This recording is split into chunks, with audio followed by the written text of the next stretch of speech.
खबरों में आगे बढ़ते हैं और इसी बीच बड़ी खबर, पवन खेड़ा के घर पर असम पुलिस की टीम पहुंची है। दिल्ली में पवन खेड़ा के घर पर उनसे पूछताछ हो रही है। असम पुलिस की टीम पहुंची, पवन खेड़ा से पूछताछ अब भी फिलहाल जारी है। फर्जी पासपोर्ट मामले में ये पूछताछ हो रही है।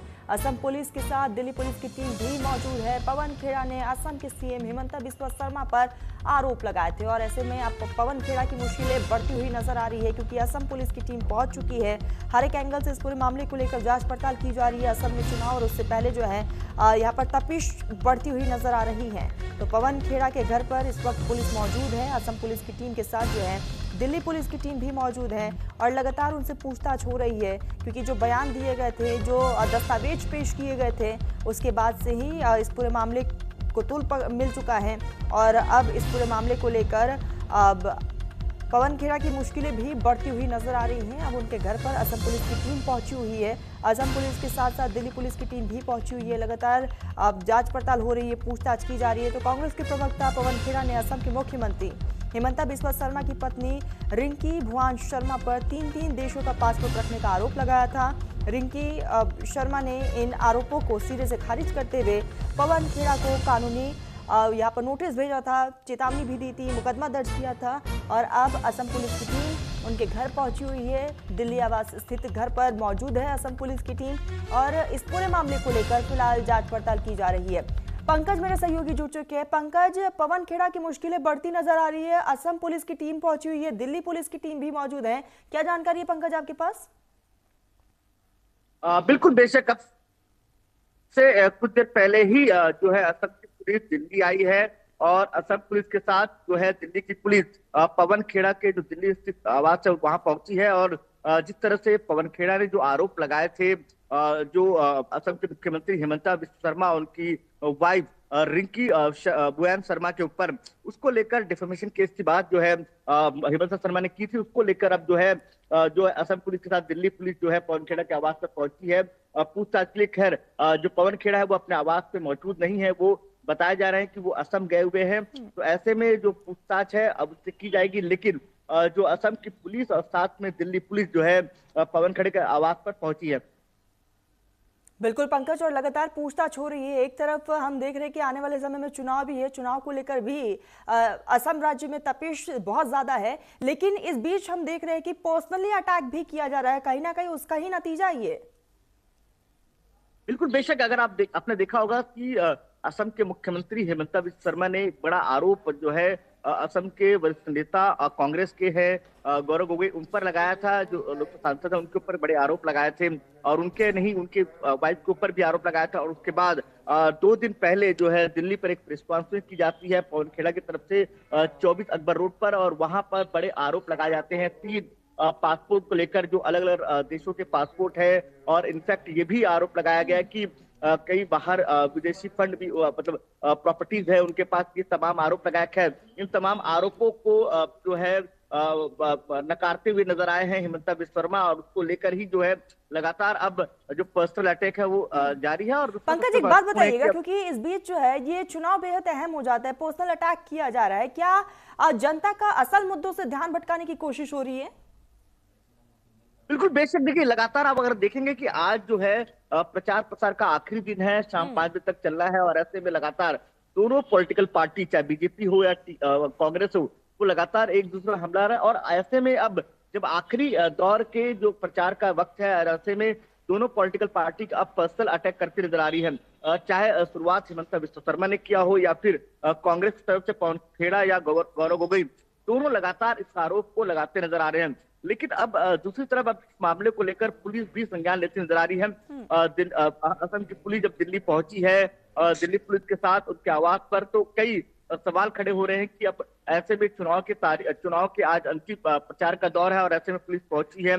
और डिफेमेशन का केस भी जो लगातार हिमंता बिस्वा शर्मा कहते नजर आए थे, तो इन तमाम मामलों को लेकर पूछताछ होना और लगातार जो पर्सनल अटैक है। पंकज बिल्कुल इस पूरे मामले को लेकर पूछताछ जरूर हो रही है, लेकिन अब ये जैसे ही मामला सामने आया, कई एंगल निकलकर सामने आ रहे हैं, क्योंकि चुनाव करीब है और इसीलिए ये मुद्दा बेहद खास हो जाता है। पर्सनल अटैक किया जा रहा है। क्या एक तरफ कांग्रेस जो है अपनी जमीन को तलाशने में लगी हुई है असम में, एक पार्टी के लिए भी बहुत बड़ा डेंट है ये?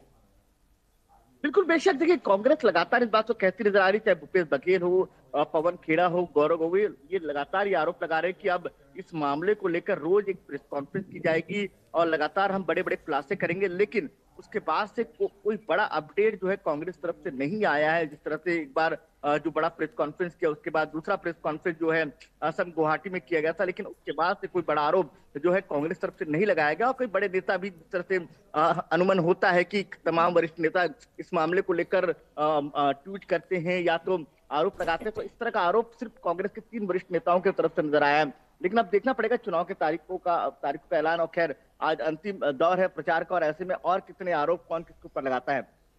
लेकिन एक चीज साफ है पवन, इन आरोप और प्रत्यारोप के बीच जो है जनता का जो असल मुद्दा है इस पूरे चुनाव से गायब नजर आया। बिल्कुल बेशक, लगातार देखिए असम के मुद्दे, अलग अलग मुद्दे हैं, चाय चाय बगान का मुद्दा हो या इसके अलावा क्षेत्रीय एनआरसी सीए के तमाम मुद्दे ऐसे हों जिसको लेकर लगातार जो है जो जनता है वो सरकार से जवाब मांग रही है या विपक्ष से सवाल कर रही है। इन तमाम मुद्दों पर कोई चर्चा करने को तैयार नहीं है। ये आरोप बस आम जनता के लगे हुए हैं, लेकिन ऐसे में जो तमाम पॉलिटिकल पार्टी है वो लगातार इस तरह के आरोप लगाती नजर आ रही है। बिल्कुल बिल्कुल, और ऐसे में देखने वाली बात यही होगी कि क्या कुछ निकल कर सामने आता है। पंकज, नजर बनाए रखिएगा। फिलहाल तमाम जानकारी के लिए बहुत शुक्रिया आपका। बीजेपी के प्रवक्ता आरपी सिंह हमारे साथ जुड़ चुके हैं, बहुत स्वागत है सर। सर, कई गंभीर आरोप लगाए गए हैं हेमंता बिस्वा शर्मा पर कांग्रेस की तरफ से, किस तरीके से इसे देखा जाए सर? मैं उन आरोपों को सिरे से नकारता हूं, क्योंकि आरोपों के साथ जो डॉक्यूमेंट लगाए गए वो सब नकली और फर्जी हैं। वो एआई जनरेटेड है। वो साबित हो चुका है कि किसी मृत व्यक्ति के पासपोर्ट के ऊपर इनकी पत्नी की फोटो चिपका दी गई, हिमंता शर्मा की पत्नी की फोटो चिपका दी गई। इसी प्रकार जो अकाउंट खोला गया 3 दिन पहले खोला गया, तो यही थी, तो 3 दिन में जाकर अकाउंट कैसे खोलकर वापस आ गई। तो ये सबका सब फर्जीवाड़ा कांग्रेस करने माहिर है, ऐसे सब करने में। अगर आपको याद हो, वीपी सिंह के बेटे को लेकर सेन किट्स के ऐसी डॉक्यूमेंट, नकली डॉक्यूमेंट खड़े कर दिए थे, तब उन्होंने इसी प्रकार के डॉक्यूमेंट अब खड़े किए हैं। पर पवन खेड़ा को इन्वेस्टिगेशन ज्वाइन करनी चाहिए, ताकि दूध का दूध पानी का पानी हो सके, समझ आ सके कि सच क्या है।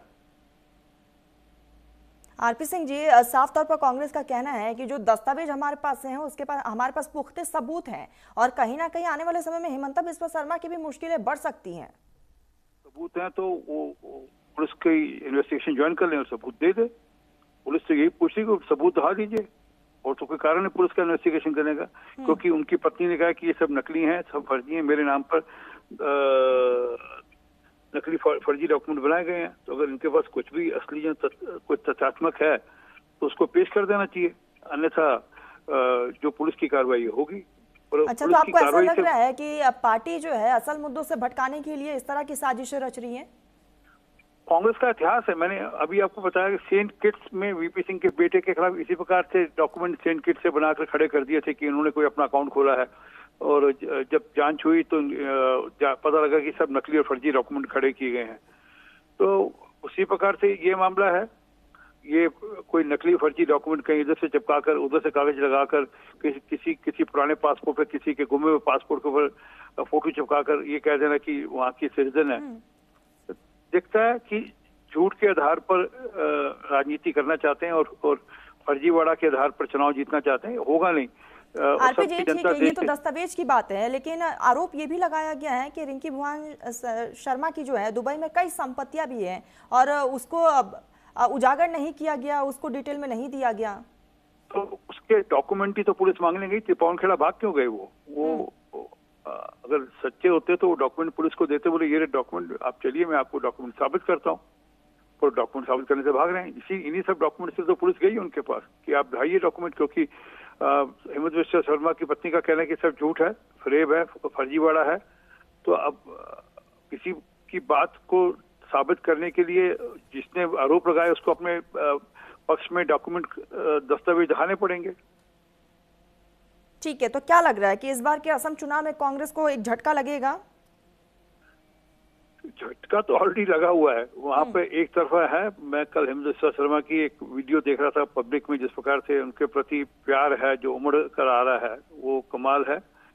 और एक तरफ मेरा मानना है कि लैंडस्लाइड होने जा रहा है, कुछ 100 से अधिक सीटें हम लोग जीतने जा रहे हैं वहाँ पे। ठीक है आरपी जी, आपने कीमती वक्त दिया न्यूज इंडिया को, बहुत शुक्रिया आपका। तो आपको बता दें कि एक तरफ लगातार बयानबाजी का दौर जारी है, दूसरी तरफ पवन खेड़ा के घर पर असम पुलिस की टीम पहुंची हुई है और उनसे पूछताछ होगी और साथ ही जिन दस्तावेजों का जिक्र किया गया उसको लेकर भी तमाम डिटेल असम पुलिस की टीम और दिल्ली पुलिस की टीम खंगालने में जुटी हुई है। तो आरोप प्रत्यारोप का दौर जारी है। पवन खेड़ा ने दावा किया है कि रिंकी भुवन शर्मा की दुबई में कई संपत्तियां हैं जिनका खुलासा उनके पति और असम के मुख्यमंत्री हिमंता बिस्वा शर्मा की तरफ से हलफनामे में नहीं किया गया और इसीलिए ये पूरा मामला उजागर हुआ है। फिलहाल पवन खेड़ा के खिलाफ मुकदमा दर्ज और यही कारण है कि असम पुलिस की टीम भी इस वक्त उनके घर पर मौजूद है, लेकिन पवन खेड़ा घर में नहीं है। और लगातार इस पूरे मामले को लेकर अब तक कई रिएक्शन सामने आ चुके हैं। एक तरफ बीजेपी का कहना है कि कांग्रेस अपनी जमीन को तलाश रही है और इसीलिए असल मुद्दों से लोगों का ध्यान भटकाया जा रहा है। और ऐसे में अब आपको सुनाते हैं कि असम के सीएम हिमंता बिस्वा शर्मा का इस पूरे मामले को लेकर क्या कुछ कहना है, जिसमें उन्होंने कांग्रेस के नेता पवन खेड़ा की तारीफ से लेकर उन पर कई गंभीर आरोप पर पलटवार करते हुए कहा था कि मैं सबक जो है सिखा दूंगा। मेरा चुनाव जीतने के लिए ये सब नहीं सही है, लेकिन कांग्रेस का लोग फालतू है, अकल नहीं। राहुल गांधी भी पागल है, ये पवन खेड़ा उससे भी ज्यादा पागल है। अब लीगल एक्शन भी लिया, लीगल एक्शन तो चलेगा ही, लेकिन और एक एक्शन में लेने जा रहा हूँ, बाद में बताऊंगा। पवन खेड़ा को मैं पवन पेड़ा बना दूंगा, थोड़ा दिन इंतजार। मेरा चुनाव जीतने के लिए ये सब नहीं सही है, लेकिन कांग्रेस का लोग फालतू है, अकल नहीं। राहुल गांधी भी पागल है, ये पवन खेड़ा उससे भी ज्यादा पागल है। अब लीगल एक्शन भी लिया, लीगल एक्शन तो चलेगा ही, लेकिन और एक एक्शन में लेने जा रहा हूँ, बाद में बताऊंगा। पवन खेड़ा को मैं पवन पेड़ा बना दूंगा, थोड़ा दिन इंतजार। मेरा चुनाव जीतने के लिए ये सब नहीं सही है, लेकिन कांग्रेस का लोग फालतू है, अकल नहीं। राहुल गांधी भी पागल है, ये पवन खेड़ा उससे भी ज्यादा पागल है। अब लीगल एक्शन भी लिया, लीगल एक्शन तो चलेगा ही, लेकिन और एक एक्शन में लेने जा रहा हूँ, बाद में बताऊंगा। पवन खेड़ा को मैं पवन पेड़ा बना दूंगा, थोड़ा दिन इंतजार। खबर हिमाचल से है। हिमाचल के भरमौरा में भयंकर लैंडस्लाइड देखने को मिला। 5 करोड़ से बन रहा पुल जो है भरभरा कर टूट चुका। निर्माणाधीन पुल लैंडस्लाइड की वजह से ढह चुका है। रावी नदी में समाया सियूर पुल टूटने से कई गांव का संपर्क कट चुका है। हिमाचल प्रदेश के चंबा में सुबह लैंडस्लाइड से एक निर्माणाधीन पुल टूट गया है। भरमौर और होली क्षेत्र को जोड़ने वाला सियूर पुल रावी नदी में समा गया। इसके बाद इलाके के कई गांव का संपर्क बिल्कुल टूट चुका है। कनेक्टिविटी प्रभावित हुई है, जिससे लोगों को परेशानियों का सामना करना पड़ रहा है। लोक निर्माण विभाग द्वारा इस पुल का निर्माण पिछले 2 सालों से किया जा रहा था। लगभग 5 करोड़ रुपए की लागत से बन रहे इस पुल के दोनों छोर पर स्टील की रेलिंग का काम पूरा हुआ था। अगले कुछ महीनों में इस पर वाहनों की आवाजाही शुरू होने की उम्मीद थी, लेकिन लैंडस्लाइड की वजह से ताश की पत्तों की तरह ये भरभरा कर गिर चुका है और इस पुल के गिरने की वजह से कई गांव से संपर्क टूट चुका है। कनेक्टिविटी प्रभावित हुई है। तो आज सुबह लैंडस्लाइड में ये बड़ा हादसा हुआ है। रवि नदी में ये पूरा पुल समा चुका है। फिलहाल अभी इस पुल पर काम जारी था। पिछले 2 साल से काम चल रहा था। सहयोगी जीवन जुट चुके हैं। जीवन, निर्माणाधीन पुल टूटकर बह चुका है। फिलहाल इस पूरे मामले को लेकर अधिकारियों का क्या कहना है, आगे किस तरीके से अब कार्रवाई को अंजाम दिया जा रहा है? जी तरन्नुम, सुबह का मौका था जब एक बड़ी चट्टान होली मार्ग पर खड़ामुख के पास एक बड़ी चट्टान आई और पुल के ऊपर गिरी। 2 हिस्सों में पुल बंट गया और ये रावी नदी में गिर गया। 2 साल से बन रहा था। 5 करोड़ की लागत से इसका निर्माण हो रहा था। और सबसे बड़ी बात कि चंबा का ये दुर्गम इलाका है, जनजातीय इलाका है।